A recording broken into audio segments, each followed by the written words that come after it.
প্রশাসন এবং এমপি তাকে জবাবদিহিতার আওতায় আমরা এনসিপির পদযাত্রা চলমান থাকবে।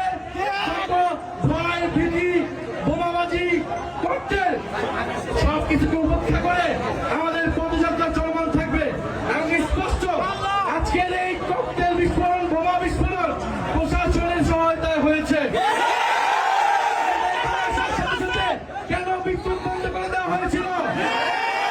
বিদ্যুৎ বন্ধ করে দিয়েছিল আমাদেরকে খুন করার পরিকল্পনায় এখানে বোমা বিস্ফোরণ করা হয়েছে। বিচার চাই, কোন সন্ত্রাসীর ঠিকানা এই সাভারে হবে না। যারা গণহত্যাকারীদেরকে প্রশ্রয় দিবে, যারা সন্ত্রাস চাঁদাবাজি খুনিদেরকে প্রশ্রয় দিবে, যারা দুর্নীতিবাজকে প্রশ্রয় দিবে, তাদের পরিণতি আওয়ামী লীগের